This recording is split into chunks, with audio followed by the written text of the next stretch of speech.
All right, guys, so today's video is a little bit different. Today's video I'm making because of an issue we had with selling the E36 M3. The E36 M3 got sold to a guy in California. The payment was no problem. Everything was great. Took about a month for the shipping company to come pick it up. That's normal, right? No problem at all. He's had the car about a month, and we started getting texts from him that there was a problem with the car. And I told him, I was like, send me a picture. So I'll insert a picture here, what he's talking about. There's a tiny little rust bubble on the edge of the trunk that was there. It was always there. As you could go back in the old video and see, it was there. We also took pictures, FaceTime the guy.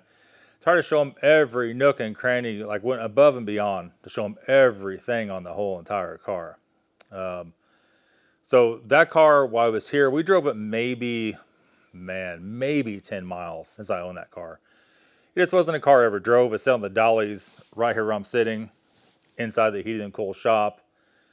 It didn't spend any time outside. It was just, one of those cars. It was nice to have it, but it got to the point where we got tired of trying to move around it, trying to pull stuff in. As winter come on, we tried to lessen the hurt a little bit because we want to be able to pull everything inside the heated and cooled shop. And so we decided to sell it, right? So when I built this car, I never really built it intending it, like most cars that we own, to sell it. I built it intending it to keep. So we did things like put the OEM factory sack struts on it. We did everything correctly. It needed a cam sensor. We put the OEM cam sensor, put brand new tires on it. I don't even remember what all.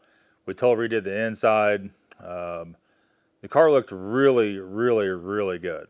And, it's one of those cars that's 25 years old, 25 or 26 years old now.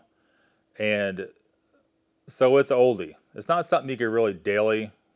Once BMWs get that old, I mean, you could. And so it's time to go. So we had a guy contact us, had many people contact us. Finally, somebody contacted us. Seemed like a nice guy on the phone, and there was going to be no issues with it. So I said, okay, here's the deal. I think at that point we're asking 13 or 15 for it. I don't remember anymore what the price was that we were asking. But he had 10.5. I made him a deal. I said, okay, I don't want to sell this car to somebody that's going to tear it up, that's going to put over fenders and try to drift it and crash yet another one of these cars. And if you're going to take care of it and it's going to go to somebody that's going to appreciate it, then we'll agree at 10.5 was the exact conversation we had with him. And then we did the FaceTime call after that, showed him every single thing that was wrong. The front door panels, where the handles were, the inserts a little bit wavy, this and that. So he did see the video when I first bought it of before we touched it, everything inside and out, including the rust spots in the back fenders. So we since then took it to the body shop here. Chad painted the whole back of the car pretty much. He did not paint the trunk lid. So we got a text from yesterday showing that little dime-sized rust bubble on the very edge of the trunk lid. And immediately he was wanting money back, right? So here's the bad part about selling anything.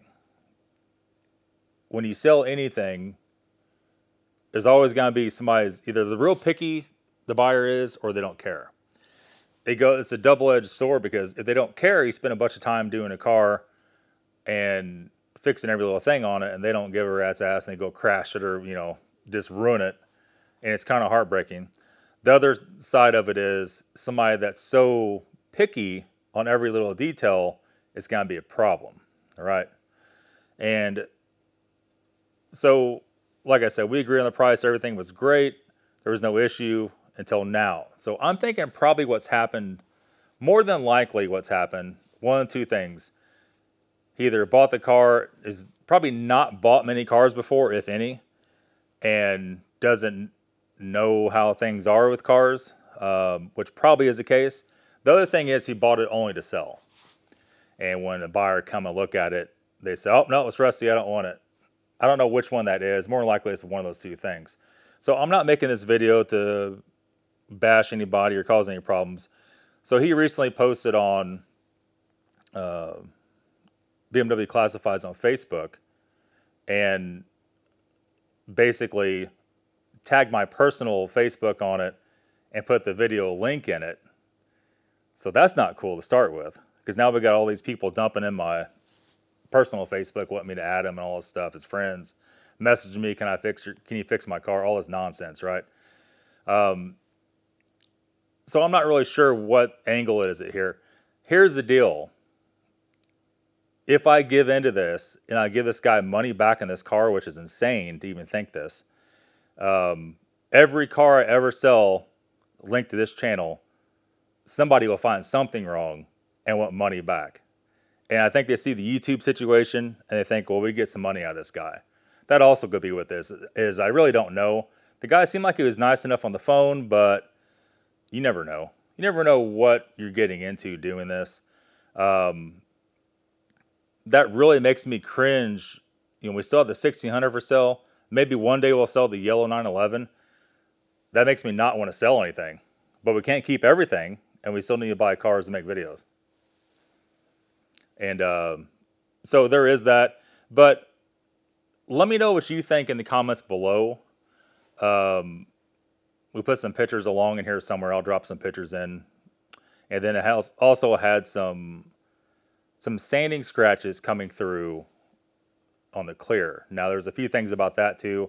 Where the rust was fixed, he cut it out, he welded a small piece in, and skimmed it on the back. And that's what you have to do. Like, there's no other way to do that, right? So there was sanding scratches coming through. Here it always set in climate control environment. Once it got on the truck, I left my hands, hard telling what happened to it. But on the G-Wagon and other cars, as we noticed, on the M5 was the same way.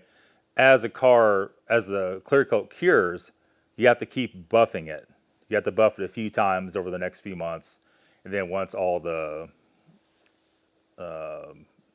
solvent gets out of it, eventually it stops shrinking. It looks like to me that's what's going on that second picture. Once it gets in cold weather, it'll do that really bad. It was not like that here at all. But that's the thing.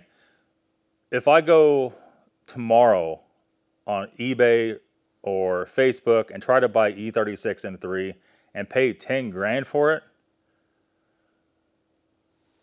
it's not going to run to start with, barely run. It'll need everything. This car needed nothing. And it's very frustrating. We try to do a lot for the BMW community. We try to help a lot of people out. And then nonsense like this happens.